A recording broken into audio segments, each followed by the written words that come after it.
Hi all, welcome back to my channel. నేను మీ అరుణ. ఈరోజు అమ్మవారికి 6వ అవతారం ధూమ్ర వారాహి అవతారం.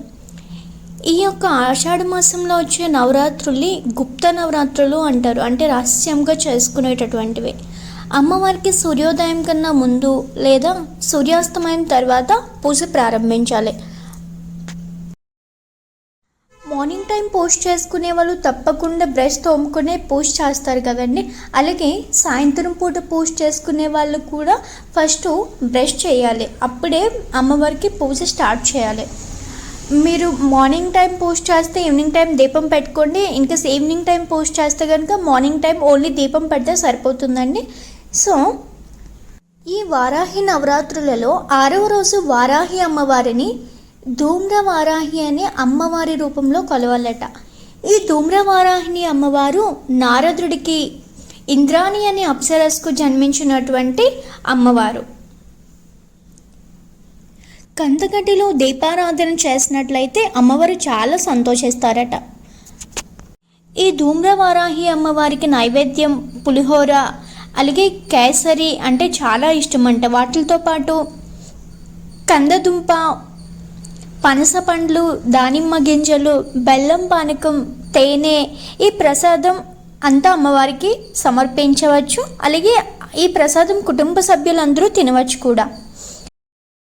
ఒకవేళ మాకు ఇవేవి అవైలబుల్గా లేవు అంటే మీరు బెల్లం పానకం ఒకటి పెట్టండి, సరిపోతుంది. ఈ అమ్మవారు పొట్టి చుట్టూ అలాగే పొట్టి చీర 4 చేతులు ఉంటాయట ఈ అమ్మవారికి. కానీ ఈ ధూమ్ర వారాహిని అమ్మవారికి ఒకే ఒక పాదం ఉంటుందట. ఈ అమ్మవారు విశ్వానికే రానట. అండ్ దుర్గా అవతారం ఈ అమ్మవారు.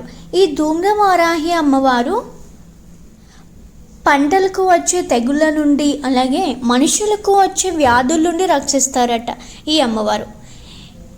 ఈ అమ్మవారు జ్ఞానదేవత, ధర్మదేవత కాబట్టి ఈ అమ్మవారిని పూజించే వారికి ఏ పనిని ఎలా చేయాలో, ఎలా ఆలోచించి నిర్ణయం తీసుకోవాలో అనేటటువంటి జ్ఞానాన్ని ఇస్తారట ఈ ధూమ్ర వారాహి అమ్మవారు. అలాగే అమ్మవారికి ధూపం అంటే చాలా ఇష్టమంట.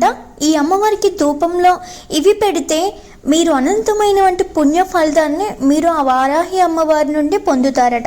ఏ ఏ వస్తువులతో ధూపం వేయాలి అంటే గుగ్గిలం, యాలకుల పొడి, మిరియాల పొడి, శొంఠి పొడి, మిరప పొడి, పసుపు పొడి, మైసాచి, తెల్ల గురివిందల పొడి, తెల్ల జిల్లేడు పొడి ఈ 9 వస్తువులతో అమ్మవారికి ధూపం వేసినట్లయితే అమ్మవారు చాలా అంటే చాలా సంతోషిస్తారంట.